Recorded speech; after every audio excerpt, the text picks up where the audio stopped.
नमस्कार, आपण पाहताय कोकणचं नंबर 1 महा चॅनल कोकण सात लाईव्ह. बातमीपत्रात आपलं स्वागत. सुरुवात करूया हेडलाईन्सनं. म्हातारीची चूळ पर्यटकांसाठी बंद. नीट परीक्षा रद्द. पेपर फुटीचे जिल्ह्यातही परिणाम. आणि हापूसचे दर गडगडले.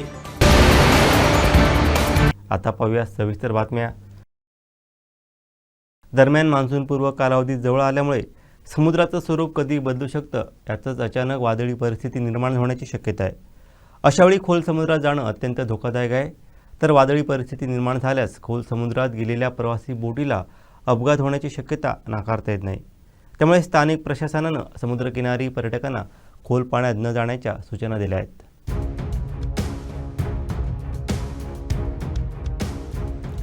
निवती लाईट हाऊस येथील खोल समुद्रात पर्यटकांना घेऊन जाऊ नयेत असे आदेश बंदर विभागाने दिले. मान्सूनपूर्व कालावधी जवळ आला असल्यानं समुद्रात कोणत्याही क्षणी वादळ सदृश स्थिती निर्माण होऊ शकते. तसं झाल्यास खोल समुद्रात गेलेल्या प्रवासी बोटीला अपघात होण्याची शक्यता नाकारता येत नाही. तसेच पर्यटकांच्या जीवितास धोका निर्माण होऊन जीवित आणि वित्तहानी होऊ शकते. तथापि वरील बाबींचा विचार करता चालू पर्यटन हंगाम संपेपर्यंत कोणीही निवती लाईट हाऊस जवळ किंवा खोल समुद्रात पर्यटकांना घेऊन बोट सफर करू नये. अन्यथा संबंधितांवर पोलीस ठाण्यात गुन्हा दाखल करण्यात येईल. संबंधित विभागातर्फे अशा सूचना जारी करण्यात आल्या.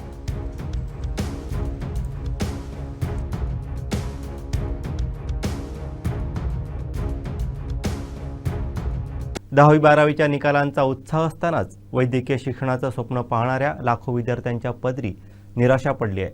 केंद्र सरकारनं 3 मे 2026 रोजी झालेली नीट परीक्षा पेपर फुटीमुळे रद्द करण्याचा मोठा निर्णय घेतला आहे. सिंधुदुर्ग जिल्ह्यात या परीक्षेसाठी 471 विद्यार्थ्यांची आसन क्षमता असलेलं केंद्र उपलब्ध होतं. यापैकी 457 विद्यार्थ्यांनी प्रत्यक्ष परीक्षा दिली होती, ज्यात एका दिव्यांग विद्यार्थ्याचाही समावेश होता. मात्र पेपर फुटीच्या बातमीनं या सर्व विद्यार्थ्यांच्या मेहनतीवरती पाणी फिरलं आहे. वर्षभर रात्रंदिवस अभ्यास करणाऱ्या विद्यार्थ्यांचं मानसिक खच्चीकरण झालं असून आम्ही पुन्हा अभ्यास करू, पुन्हा पेपर फुटला तर त्याला जबाबदार कोण असा सवाल उपस्थित केला आहे. पाहूयात. पेपर फुटीमुळे नीटची परीक्षा रद्द करण्यात आली असून CBI मार्फत या प्रकरणाची चौकशी करण्यात येणार आहे. देशभरात गेल्याच आठवड्यात म्हणजे 3 मे 2026 रोजी नीटची परीक्षा घेण्यात आली होती. आता नव्या परीक्षेची तारीख लवकरच जाहीर होईल. त्यासाठी परीक्षार्थींचे परीक्षा केंद्र 3 मे रोजीचेच राहणार असून विद्यार्थ्यांना नव्यानं रजिस्ट्रेशन करण्याची गरज नाही. विद्यार्थ्यांकडून नव्या परीक्षेसाठी शुल्क घेतले जाणार नाही. मात्र नव्या परीक्षेसाठी नवे ओळखपत्र दिले जाणार आहे. विद्यार्थी पालकांनी फक्त NTA च्या सूचनांवर लक्ष ठेवावं असं आवाहन केंद्रांकडून करण्यात आलं आहे. खरोखरच नीटचा हा गोंधळ कारभार पुन्हा एकदा समोर आलेला आहे. हे पहिल्यांदा होतं असं नाही आहे. मागं देखील त्यांनी ही फार मोठी चूक केलेली आहे. कारण ही जे विद्यार्थी आपल्याकडे येतात, आता आमच्याकडं अभिनव ग्रुप ऑफ एज्युकेशनमध्ये आमच्या ह्या दोन्ही ब्रांचेसमध्ये ऑलमोस्ट 500 मुलं शिकतात. तर तुम्हाला त्यांच्या भविष्याशी खेळल्यासारखं आहे. कारण कसं झालेलं आहे, नॉट ओन्ली 2 इयर्स, 2 वर्षाहून जास्त प्रयत्न करणारे किंवा फाउंडेशनपासून त्याची तयारी करणारे असंख्य मुलं आहेत. आणि त्याने आमच्या माध्यमातून डेली टेस्ट सोडा की प्री टेस्ट जे आहेत, ऑलमोस्ट 60 प्री टेस्ट मुलांनी दिलेली आहेत. इतकी त्यांनी मेहनत घेतलेली आहे. आता पुन्हा त्यांना रीटेस्टिंग करायचं आहे. मी तर निवेदन करीन की आपल्याला रीटेस्टला न जाता वेगळं काही करता येईल का. ऑलरेडी त्यांनी आता डिक्लेअर केलेलं आहे. तर शासनानं ह्याच्याकडे गांभीर्यानं बघावं. प्रामाणिकपणे काम करणाऱ्या मुलांच्यावर खरोखरच खूप मोठा अन्याय झाला आहे असं मला वाटतं. गेल्या 2 दिवसापासून नीटच्या संदर्भात जी बातमी आपल्या कानावर आली, ही बातमी खरोखरच या देशातील प्रत्येक नागरिकासाठी संवेदनशीलतेने विचार करणारी तर आहेच, पण त्याहीपेक्षा या ज्या परीक्षेमध्ये नीटच्या 22 लाखाहून जास्त विद्यार्थ्यांनी ही परीक्षा दिली, त्यांच्यासाठी आणि त्यांच्या पालकांसाठी, त्यांच्या कुटुंबियांसाठी ही खेदजनक गोष्ट आहे. वास्तविक पाहता अगदी पूर्वीच्या काळी 12वी शास्त्र शाखेच्या गुणवत्तेवर, मेरिटवर मेडिकलला प्रवेश द्यायला जात होता. मात्र नवीन हे जे नीटचं खूळ आणलं गेलं, या नवीन नीटच्या खुळामुळे गेल्या 10-12 वर्षामध्ये जे पेपर लीकचं प्रकरण सुरू आहे, या पेपर लीकच्या प्रकरणामध्ये जी नॅट म्हणून जी संस्था ही सगळी परीक्षा संचलित करते, ह्या संस्थेच्या विश्वासार्हतेवर फार मोठं प्रश्नचिन्ह निर्माण झालेलं आहे. वास्तविक पाहता मुलांकडून फी घेऊन, लाखो रुपये फी घेऊन जे खाजगी कोचिंग क्लासेस चालतात, या कोचिंग क्लासेसचं आणि ही परीक्षा नियंत्रित करणाऱ्या संस्थेचं काही साठेलोटे तर नाहीत ना, असा प्रश्न एकंदरीत ज्यावेळी ही पेपर लीक झालेत आणि ज्यावेळी ही फार गंभीर समस्या निर्माण झालीत, त्यावेळी निर्माण झाल्याशिवाय होत नाही. जे पालक श्रीमंत असतात, हे श्रीमंत पालक लाखो रुपये भरून आपल्या मुलांना खाजगी कोचिंग क्लासेसना पाठवतात आणि ज्यांना हे शक्य नसतं, यामध्ये असेही काही विद्यार्थी आहेत की ज्यांच्याकडे जी काही त्यांची प्राप्त परिस्थिती, त्या परिस्थितीनुसार रात्रीचा दिवस करून अभ्यास करतात. पालकही त्यासाठी बँकांची कर्ज काढतात, असलेलं जे काय असेल ते त्या खर्च करतात आणि परीक्षा देतात. आणि जर हे सगळं करून, अशा प्रकारचा एवढा त्रास सहन करून, अतिशय सुंदर स्वप्न त्यांनी डॉक्टर होण्याचं बघितलेले असतात, पालकही त्यासाठी सहकार्य करत असतात, कष्ट घेत असतात, आणि जर परीक्षा दिली गेली आणि परीक्षा जर रद्द करण्यात आली, आणि रद्द करण्याचं कारण काय, तर पेपर लीक झालं. हा 1-2 दिवसापूर्वी जो प्रकार घडला आहे तो पहिला प्रकार आहे का? नाही. यापूर्वीही अनेकदा हे प्रकार झालेले आहेत. पण या प्रकाराकडे ना सरकारला गांभीर्याने पाहण्यासाठी वेळ, ना त्या संस्थेच्या बाबतीत काही त्याच्यावर कडक कारवाई करून त्याच्या मुळाशी जाऊन हे सगळी प्रकरणं बघण्याची मानसिकता. आणि यामुळे या देशात या नीटच्या ज्या परीक्षा आहेत किंवा इतर कुठच्याही स्पर्धात्मक परीक्षा आहेत, त्या परीक्षांचे ज्यावेळी पेपर हे लीक होत आहेत, त्यावेळी प्रचंड मोठ्या प्रमाणात मानसिक त्रास हा त्या विद्यार्थ्यांना, ज्यांचा याच्यात काही दोष नाहीत, त्यांच्या कुटुंबियांना, पालकांना सहन करावा लागतो. आणि कालचा हा जो घडलेला गुन्हा आहे तर खरंच अक्षम्य गुन्हा आहे. प्रश्न असा आहे की ही जी घटना घडली आहे ही कोणत्या राजकीय परीक्षेच्या कालावधीत घडली, कोण पक्ष सत्तेवर असताना घडली, हा माझ्या मते मुद्दा गौण आहे. मात्र ही जी घटना घडलेली आहे, या घटनेच्या मुळाशी गेलं पाहिजे. वरवर कोणत्या तरी तपास यंत्रणा नेमायच्या आणि त्या तपास यंत्रणांनी दिलेला अहवाल तो तसाच गाठोड्यात बांधून ठेवायचा, त्याच्यातून काहीच निष्पन्न होत नाही. हे फार भयानक आहे. या देशातील शिक्षण व्यवस्थेमध्ये जो टोकाचा भ्रष्टाचार पसरलेला आहे, ह्याचं एक ते उत्तम उदाहरण आहे. एवढ्या मोठ्या प्रमाणात जे आपल्या देशामध्ये अशा प्रकारच्या परीक्षा घेणाऱ्या, नियंत्रित करणाऱ्या संस्था आहेत, या संस्थांवर जर सरकारी नियंत्रण नसेल, जर त्यांच्यावर चेक नसेल, तर हे प्रकार वारंवार घडणार आणि वारंवार बिचारा विद्यार्थी बळी जाणार. हे असंच घडत राहणार. त्यामुळे खरं तर आता या देशातील सजग नागरिकांनी या विषयात गांभीर्याने लक्ष घालण्याची गरज आहे. ती जी एजन्सी आहे, त्या एजन्सीला जाब विचारण्याची गरज आहे. त्या एजन्सीमध्ये असणारे जे अधिकारी आहेत, जे संचालन हे या परीक्षांचं करतात, त्यांनाही जाब विचारण्याची गरज आहे. त्यांच्याही कठोर कारवाई करण्याची गरज आहे, असं माझं व्यक्तिगत मत आहे. धन्यवाद. नमस्कार, मी शिवानंद भिडे. गेली 23 वर्ष या शिक्षण क्षेत्रामध्ये काम करतोय आणि आपण आत्ताच नीट ह्या परीक्षेबाबतचा असा विषय ऐकलेला आहे की होणारी परीक्षा केवळ एक पेपर फुटल्यामुळे पोस्टपोन झालेली आहे. ॲक्च्युली पाहता गेली 2 ते 3 वर्ष ही 12वीला बसलेली मुलं कठोर परिश्रम करत आहेत आणि ह्या परीक्षेची तयारी करत आहेत. मी माझ्या घरात हे उदाहरण बघितलेलं आहे, किती अभ्यास करावा लागतो. या अशा गोष्टी काही पैशांसाठी, काही गोष्टी काही लोक करतात आणि त्यात मुलांचं पूर्णपणे मानसिक खच्चीकरण होत आहे. आणि ह्या अशाच प्रकारे गेली कित्येक वर्ष, माझ्या तर अनुभवातून मी सांगतो, गेली 4 ते 5 वर्ष अशा प्रकारचा मोठे फ्रॉड चालू आहेत.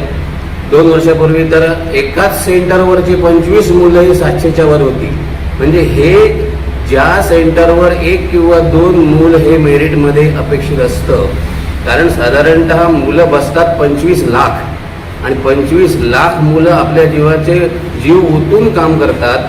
आणि असं असताना सुद्धा काही पैशासाठी काही जण अशा प्रकारच्या गोष्टी करून मुलांचं खच्चीकरण करतात. मग भारतामध्ये अशा अभ्यास करणाऱ्या, खरोखर प्रामाणिक अभ्यास करणाऱ्या मुलांच्या बाबतीत हा अन्याय नाही का? अन्याय निश्चितपणे आहे. आणि NTA जी संस्था आहे हे काम गेले कित्येक वर्ष पार पाडते. आपण 2-3 वर्षापूर्वी पण ऐकलेलं आहे, यांच्यावर NTA या संस्थेवर बऱ्यापैकी ताशेरे ओढले गेलेले आहेत त्यांच्या कार्यप्रणालीबद्दल. आणि माझंही त्यांच्याबद्दल अजूनही असं मत आहे की NTA ही संस्था अजूनही चांगल्या प्रकारे काम करत नाहीये. यांनी अतिशय प्रामाणिकपणे काम करणं जास्त आवश्यक आहे. आणि आपल्याकडच्या ह्या सिंधुदुर्ग जिल्ह्यातील मुलांच्या बाबतीत विचार करता अतिशय कमी, आपल्याकडे साधनसामुग्री कमी असताना सुद्धा काही मुलं प्रामाणिकपणे अभ्यास करतात. सिंधुदुर्गातून 1 किंवा 2 मुलं नीट या परीक्षेमध्ये दरवर्षी जातं, 1 किंवा 2. मला सांगा, अशी परीक्षा जर पुन्हा झाली, हीच परीक्षा जर पुन्हा झाली आणि त्या विद्यार्थ्याला, समजा एखाद्या विद्यार्थ्याला 500-550 मार्क्स मिळाले असतील किंवा 600 मिळाले असतील आत्ताच्या परीक्षेमध्ये, किंवा तो मिळवणार असेल, आणि अशी परीक्षा जर पोस्टपोन झाली तर पुन्हा त्याच्या मानसिक खच्चीकरणामुळे पुन्हा तो तेवढे यश देऊ शकेल काय? हा एक मोठा प्रश्न आहे. ह्यासाठी खर्च सुद्धा बराच होतो. लक्षात घ्या, पालकही अशा परीक्षांसाठी मुलांसाठी, कारण खूप मोठं ध्येय आहे, खूप मोठी कॉम्पिटिशन आहे. मी म्हटलं ना, 25 लाख मुलं जर बसत असतील तर खूप मोठी कॉम्पिटिशनमध्ये आपल्या मुलांना उतरावं लागतं. आणि अशातून सर्व पेरेंट्स, विद्यार्थी, कुटुंब, सर्व शिक्षक ह्या मागे लागलेले असतात. किमान आपला मुलगा चांगला यश मिळावं, डॉक्टर व्हावा, या उद्देशाने सर्व कष्ट करत असतात. यांना तर पूर्णपणे कोलॅप्स करण्याचं काम ही मुठभर माणसं भारतातली करतायत. यांना पकडून कठोरातली कठोर शिक्षा यांना दिलीच पाहिजे. आणि सरकारने शिक्षण क्षेत्राकडे अतिशय प्रामाणिकपणे लक्ष वेधलं पाहिजे, असं माझं प्रामाणिक मत आहे. या पद्धतीमध्ये काय बदल करावा असं वाटतो का आपल्याला? आता बदल म्हणजे अशा प्रकारची पूर्वी MST CET म्हणजे इंजिनिअरिंगची जी एक्झाम होती ती अशाच प्रकारे कागदावर व्हायची, म्हणजे ऑफलाईन व्हायची. त्यावेळी सुद्धा असे बरेच फ्रॉड महाराष्ट्रामध्ये मी पाहिलेले होते. पण आत्ता जेव्हा JEE म्हणजे जी IIT कंडक्ट करते, JEE परीक्षा, JEE मेन, JEE ॲडव्हान्स, त्यांनी ऑनलाईन पद्धतीने ही परीक्षा घेतली. आणि आत्ता CET सुद्धा ऑनलाईन झाल्यापासून बऱ्यापैकी म्हणजे माझ्या मताप्रमाणे 95%, 98% याच्यातला फ्रॉड कमी झालेला आहे. योग्य मूल योग्य पद्धतीने त्याच्या शैक्षणिक दर्जाप्रमाणे त्याला प्रवेश मिळतोय. हे माझं मत आहे की नीट ही परीक्षा ऑनलाईन पद्धतीनेच व्हावी, नाहीतर विद्यार्थ्यांचं नुकसान हे अशा मुठभर लोकांकडून अटळ आहे, एवढं निश्चित. हेलो स्टूडेंट्स, नमस्कार. पेरेंट्स को भी नमस्कार. मेरा नाम अनिल कुमार है. यहाँ Yashwantrao Bhosle international school junior faculty का नीट फैकल्टी हूँ. दोस्तों, सबको अभी है वो न्यूज़ चल रहा है. क्या न्यूज़ चल रहा है? वो नीट कैंसिल हो गई. या बहुत स्टूडेंट्स को परेशान होती है, ये भी समझ गए थे. What is the main impact about this NEET exam? It is yes, great impact is there. Students, don't panic first of all. Thing is that this is again opportunity. Whatever you are missing in that physics and chemistry and bio, again it is another opportunity to prove yourself. So don't be panic and all. And again you have to, it is the best opportunity to revise the topic once again. Okay, so don't be panic, and students and as well as your parents also. Parents, actually this is your daughter and as well as son. You can give to the support to them. No beta, no way. You आप कर सकते हैं, नीट कर सकते हैं. Again reverse करना, ये थोड़ा सा गलती होती थी मेरे को सोच किया. But our government it is taking very serious action about this. But trust our Indian government is that no need to destroy the students' feeling and as well as their emotion also. So trust your process, trust your preparation, believe yourself. Definitely आप कर सकते हैं, आप नीट कर सकते हैं. नीट 2026चा paper फुटला हे अतिशय धक्कादायक आणि क्लेशदायक अशी बातमी आपल्या समोर आलेली आहे.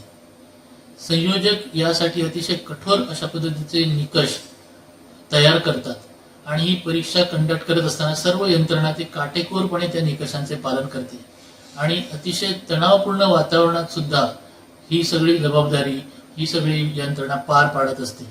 आणि असं असून सुद्धा आपल्याला शेवटी हे पेपर फुटला आहे ही बातमी ज्यावेळी समोर येते त्यावेळी त्याच्यावरती विश्वासच बसत नाही.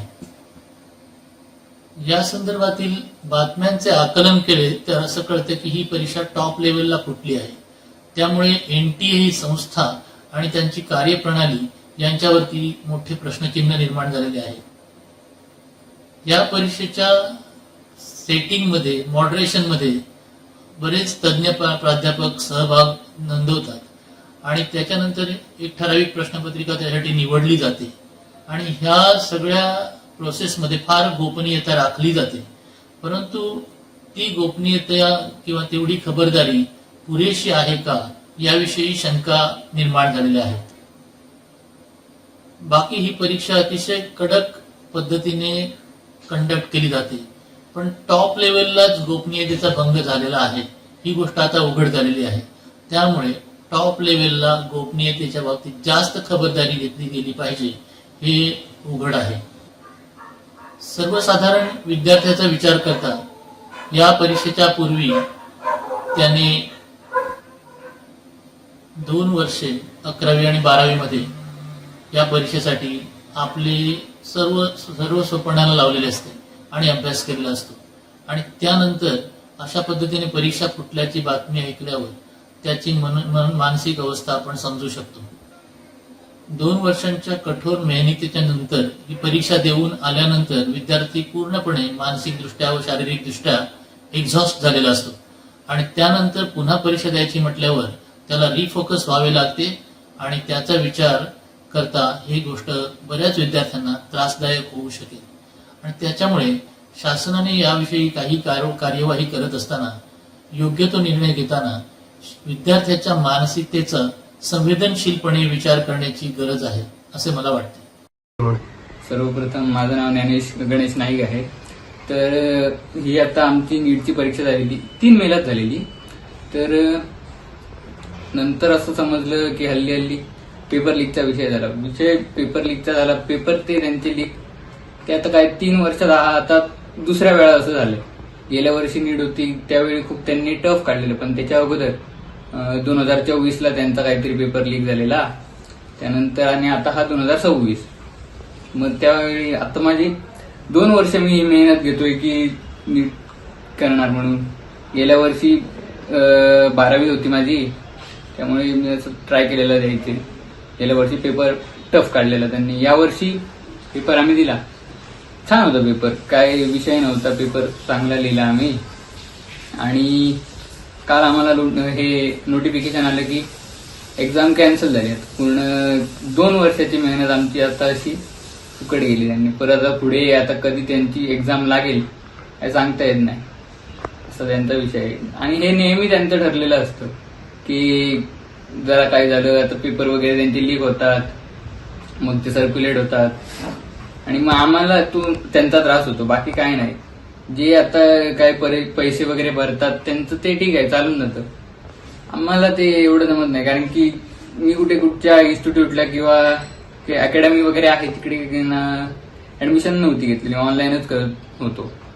ऑनलाईन म्हणजे फिजिक्सवाला म्हणून चॅनल आहे त्याच्यावर करायचो आणि काही थोडे युट्यूबवरती बघून ते सॉल्व्ह करायचो. हे असं सगळं झालं. नमस्कार, मी जय वांगणकर. हल्लीच मी नीटची परीक्षा दिली. फर्स्ट अटेम्प्ट होता माझा आणि ती कॅन्सल झाली आहे काही कारणास्तव. पण मला दुःख इतकं होत नाही कारण माझा फर्स्ट अटेम्प्ट होता, पण आनंदही होत नाही. पण त्यांची दया जास्त वाटते ज्यांनी खरोखर ते 3 तास त्या ज्या स्ट्रेस बरोबर सगळे प्रश्न सोडवलेले बरोबर अचूक. त्यांच्या मनात एक स्वप्न होतं की चांगल्या कॉलेजमध्ये त्यांचं ॲडमिशन व्हावं, कमी पैशामध्ये चांगलं शिक्षण भेटावं. त्यांची दया येते मला जास्त. आणि ज्या प्रकारे NTA घेऊन मीम्स बनत आहेत सगळीकडे, NTA ट्रोल केलं जातं आहे, त्याच्यामुळे आता रीनीटमध्ये जे क्वेश्चन येणार नीटच्या एक्झाममध्ये त्यांची डिफिकल्टी लेवल काय असेल याचाही प्रश्न आहे मला. आता बघू काय होतं आहे पुढे ते. जिल्ह्यातील सावंतवाडी बाजारपेठेमध्ये आज आंब्याचे दर अक्षरशः गडगडलेले पाहायला मिळाले.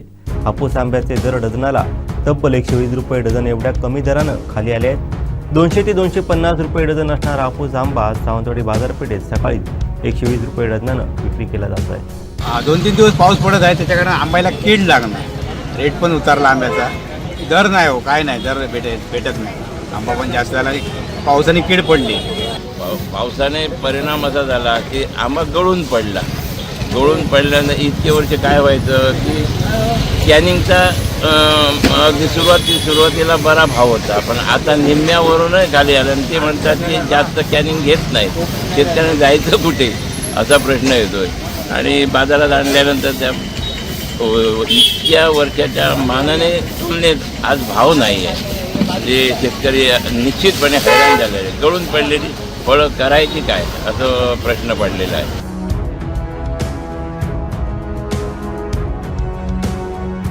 पावसामुळे आंबा पिकाला भरपूर मोठ्या प्रमाणात एक नुकसान झालेले आहे आणि आंबाची उष्णतेचे प्रॉब्लेम, बदलत्या हवामानामुळे मोठ्या प्रमाणात आंबा पिकाला फटका बसतो आहे आणि मार्केटमध्ये जर आवक असल्यामुळे आंबा पिकाला तसा भाव भेटत नाही। कणकवली देवगड पट्ट्यामध्ये पाऊस पडल्यामुळे मोठ्या प्रमाणात दराची जी हे होती कमतरता म्हणजे पूर्ण कमी झाल्यामुळे पूर्णपणे मार्केट डाऊन झाले चारही बाजूने। आज सावंतवाडी, निपाणी, वाशिम मार्केट पूर्णपणे आज डाऊन होण्याची शक्यता आणि पूर्णपणे झालं आहे। म्हणजे आज पूर्णपणे म्हणजे आंब्याला भरपूर कमी प्रमाणात मागतात आणि म्हणजे अशी बोलीच लागत नाही आहे।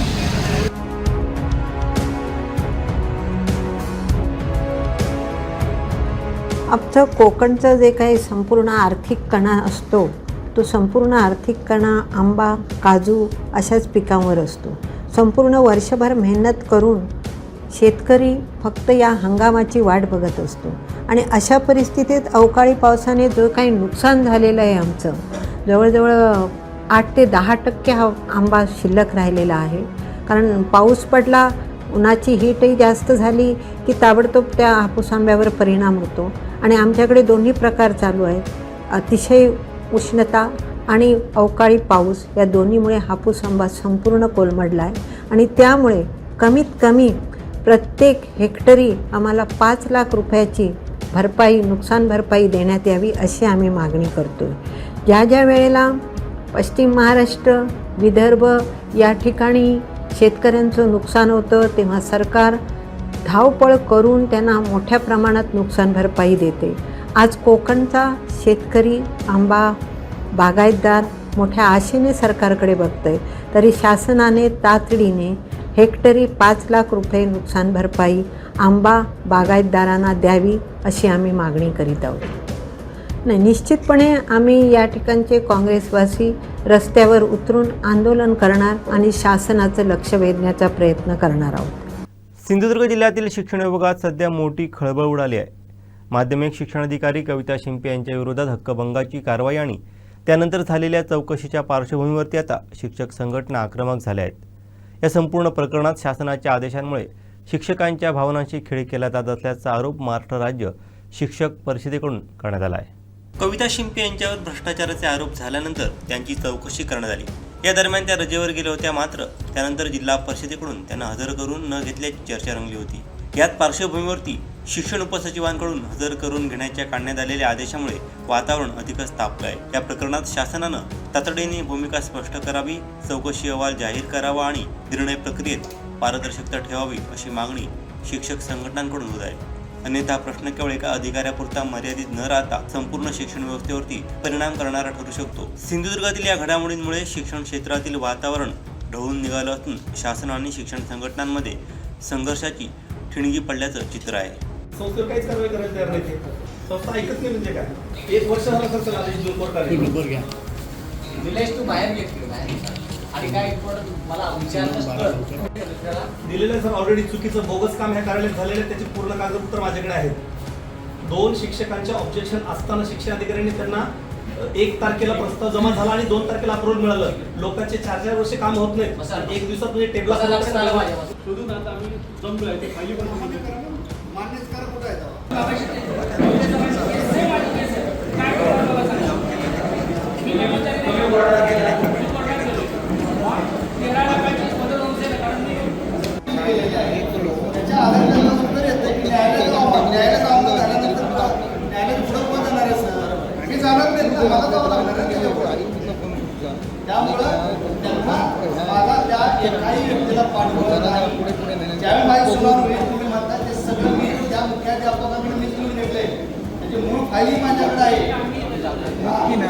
सक्तीच्या रजेवर जरी पाठवलं असतं तर कारवाई करणं गरजेचं आहे. अशा पद्धतीने सभागृहात जे आमदार सांगतात ती खरी बाब सांगतात. सभागृहातल्या आमदारांनी मांडलेली बाजू ही खरी अशी समजून त्यांच्यावर कारवाई करणे गरजेचं आहे. ती कारवाई झाली नसेल तर तो आमदारांचा अवमान आहे आणि सभागृहाचा अवमान आहे. सभागृहापेक्षा अधिकारी मोठे नाहीत. कोणी जो असेल संचालक उपसंचालक ते मोठे नाहीत, सभागृह मोठा आहे ना. हजर झाले की त्यांच्यावर जाऊन आम्ही आंदोलन करू ना. त्यांच्याकडे सभागृहात अशा पद्धतीने होऊन पण आंदोलन करून आम्ही त्यांना धडा शिकवू आणि जिल्ह्यातल्या शिक्षकांना न्याय देण्याचं काम करू. जे अन्यायाने जे शिक्षक आपले हे काही गोष्टी करून घेत आहेत, पण खऱ्या शिक्षकांना न्याय देण्याचं काम आम्ही आमच्या पद्धती शिवसेनेच्या माध्यमातून करू. मुंबई गोवा महामार्गावरील रखडलेली कामं आणि प्रशासनाचं दुर्लक्ष यावर कोकणसाद लाईव्हने वृत्त प्रसारित केलं होतं आणि या बातमीचा मोठा परिणाम आता पाहायला मिळतोय. विताळबांबर्डे पुलाजवळील त्या जीवघेण्या रस्त्याच्या दुरुस्तीला अखेर सुरुवात झाली आहे. पाहूयात.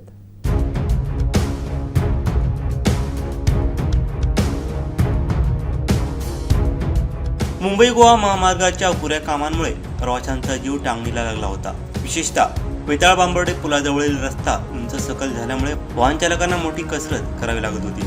या ठिकाणच्या खराब पॅचमुळे गाड्यांना जोरदार हादरे बसत होते, ज्यामुळे अनेक वाहनांचा बॅलन्स बिघडून अपघाताची भीती निर्माण झाली होती. या गंभीर समस्येवरती कोकणसाद लाईव्हनं आवाज उठवला आणि सुस्त बसलेल्या सार्वजनिक बांधकाम विभागासह ठेकेदाराला खडबडून जाग आली आहे. बातमी प्रसिद्ध होताच कालपासून विताळबांबर्डे पुलाजवळील कामाला सुरुवात करण्यात आली आहे.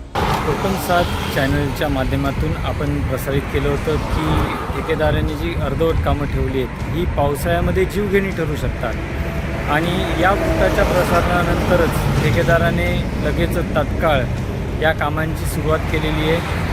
आपण पाहू शकता हा विताळबांबर्डे येथील रस्ता आहे आणि या मशिनी इथे आलेल्या आहेत काम करण्यासाठी. या रस्त्याला उंच सकलपणा आणि एक लेवल नसल्यामुळे हा पूर्णच्या पूर्ण पॅच जो आपण आता पाहत आहात तो पूर्ण पॅच हा उंच सकल असल्यामुळे गाड्या जेव्हा जातात तेव्हा इकडे गाड्यांना हादरा बसतो आणि गाड्यांचं बॅलेन्सिंग बिघडतं. आणि या पॅचचं काम करण्यासाठी या ठेकेदाराच्या गाड्या इकडे आज आलेल्या आहेत. आज किंवा उद्या हे काम सुरू होईल. या 1-2 दिवसातच हे काम पूर्ण होईल, कदाचित आज देखील होईल.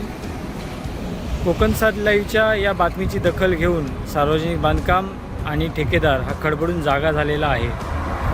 कोकणसादचे वृत्त प्रसारित झाल्यानंतरच संबंधित ठेकेदार तसेच बांधकाम अधिकारी यांनी खडबडून जागेत हे काम सुरू केलेलं आहे. कोकणसाद लाईव्हसाठी निलेश ओरोसकर, कुडाळ. माझगाव ख्रिश्चनवाडीमध्ये सांडपाण्याच्या टाकीमध्ये गवारेडा पडल्याचं दिसून आलं असता त्यांनी वनविभागाशी संपर्क साधला. यानंतर सावंतवाडी वनविभागाच्या रेस्क्यू टीमनं घटनास्थळी जात त्या गव्याची सुटका केली आहे.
दक्षिण कोकणातील प्रसिद्ध व जागृत देवस्थान वेंगुर्ला तालुक्यातील तुळस येथील ग्रामदैवता नराचा नारायण श्रीदेव जयतीरचा वार्षिक उत्सव शनिवारपासून सुरू होत आहे. यानिमित्त तुळस गावात चैतन्याचं वातावरण पाहायला मिळत आहे. पाहूयात.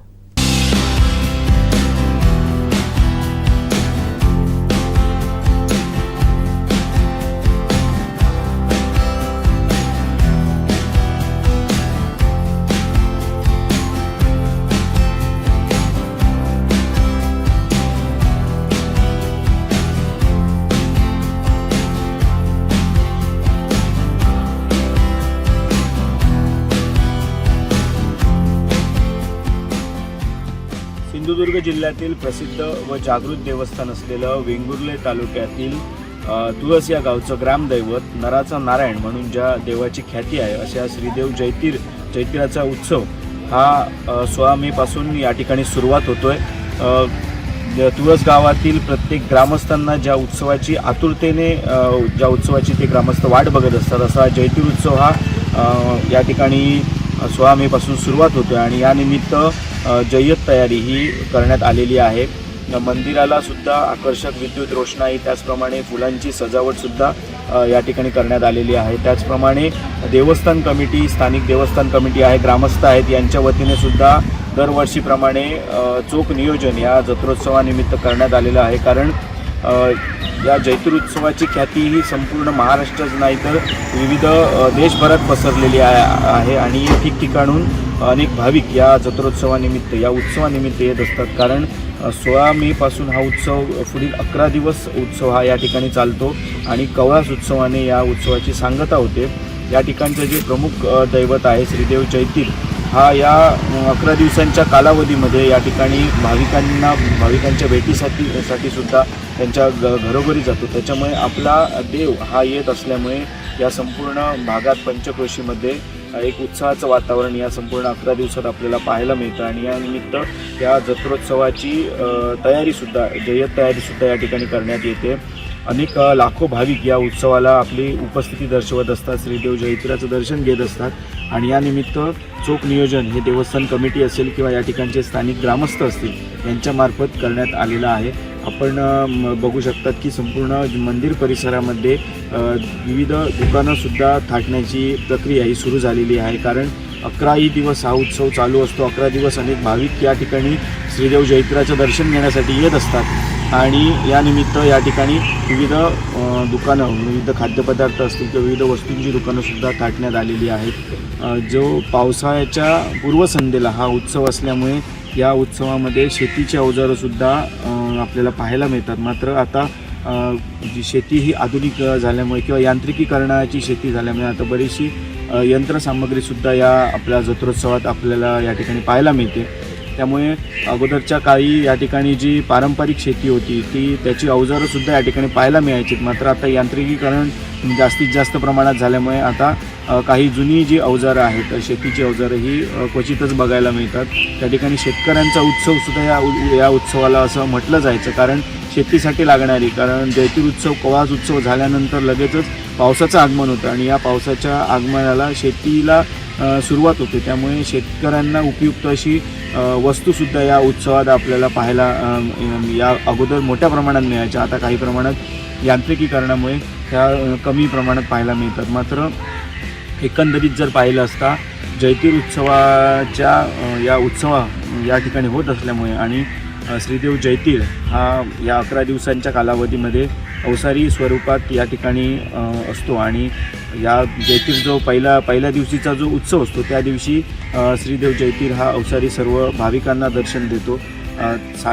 प्रतिवर्षीप्रमाणे चालत आलेला हा उत्सव याच्या आगमनामुळे श्रीदेव जयतीरचं आगमन होत असल्यामुळे संपूर्ण तुळस गाव असेल किंवा पंचक्रोशीमध्ये सध्या उत्साहाचं वातावरण पाहायला मिळत आहे. 16 मेपासून हा उत्सव सुरू होतो आहे आणि पुढील 11 दिवस कवळास उत्सवाने याची सांगता होणार आहे. कोकणसाद लाईव्हसाठी दीपेश परब, वेंगुर्ला. वालावल ते चिंचवण कवठी रस्त्याची झालेली दुरावस्था व प्रशासनाचं दुर्लक्ष याविरोधात मंगळवारी ग्रामस्थांचा उद्रेक पाहायला मिळाला. पाहूयात. बजेटमध्ये मंजूर नाही ना, मग पुढा मला काय घेतली मला सांगा, गरज कुठे होती? शासनाने गरज होती तिथे करायला पाहिजे ना, तिथे गरज होती का? असं नाही ना. ते पैसे घालून नका ना. तुम्ही आधी रस्ता बघितला हा रस्ता बघितला का केव्हा बघितला ठीक आहे, तुम्हाला इथे माहिती आहे का? 2 गणित आहे बरोबर ना. वारंवार मी MDF मधलं पत्र दिले बाबा मिळून दे. ऐकून घ्या, खड्डे भरून खड्डे भरण्याची सुद्धा पद्धत आहे. पुरामध्ये खड्डे कसे बुजवले जसं एक कार्पेट मारतात त्या पद्धतीत मारलं. हे काय झालं? कार्पेट इकडे फक्त थोडं माती वाळू कशाच्या प्रमाणात जातं. तुम्ही खड्डे किती भरा राहणार नाही. कारण ते खड्डे सकाळी भरले की संध्याकाळी परत तसेच खड्डे दिसतात. आता किती वर्ष जवळ आलाय मला सांगा. लोकांनी गणपती आपले कसे न्यायचे? रस्त्याला निधी मिळत माणसं मिळली त्या रस्त्यावर. जानेवारीत खड्डे भरले आता जानेवारीला झाले किती महिन्याच्या सांगा ना पुन्हा खड्डे भरायचे आता हे म्हणजे व्यापारी आहे हे सांगतो त्यांना व्यापार करून आपलं म्हणजे जायचं असतं सामान्य कसं नेतात सर्कस करीत नेतात. त्यांना एक राऊंड आपण टू व्हीलरने मारायचं आहे. पावसात तर एवढी परिस्थिती वाईट होते. अधिकाऱ्यांना टू व्हीलरने घेऊन जायचं रस्त्याने. आता सांगतो तुम्ही साहेब गाडीवरती बसायचं टू व्हीलरने आणि आपण कवटेपर्यंत फिरून यायचं. रस्ते बघा तुम्हाला. फोर व्हीलर मध्ये तुम्हाला काय प्रॉब्लेम आहे तो. या ठिकाणी पंचायत समिती सदस्य अर्चना बग्गे यांच्या नेतृत्वाखाली आंदोलन पुकारलेलं होतं. कारण या ठिकाणचा कवटी चेनवन वालावल व नेहरू हा रस्ता खड्ड्यामय स्थितीत झालेला आहे आणि भविष्यात येणाऱ्या गणपती सणाला लोकांची जाण्या येण्याची व गणपती नेण्याची प्रचंड मोठं तफावत आहे. त्यामुळे या ठिकाणी आज जे आंदोलन पुकारलं त्या आंदोलनाला आज आम्ही इथले डेप्युटी शिंदे साहेब असतील, इंगोले मॅडम असतील किंवा अधीक्षक अभियंता असतील बांगुल साहेब यांच्याशी चर्चा केल्यानंतर त्यांनी आम्हाला आश्वासित केलं की पुढील जे काही खड्डे पडले ते पॅच भरण्यासाठी आम्ही आपत्ती विभाग किंवा पूरग्रस्त म्हणून आपल्याला निधी देऊ व रस्ता आहे तो सुस्थितीत करून देऊ. या कारणामुळे या इथे आम्ही आंदोलन आमचं स्थगित करत आहोत. वालावल कवटी चेनवन ग्रामस्थांचा कवटी चेनवन वालावल मुरबाड ग्रामस्थांचा.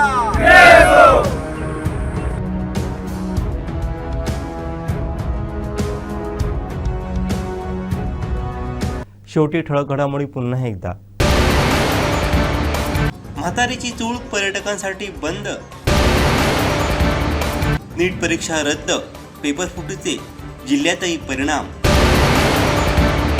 आणि हापूसचे दर गडगडले. बातमीपत्रात वेळ झाली ते थांबण्याची. पाहत राहा बदलत्या कोकणचा बुलंद आवाज.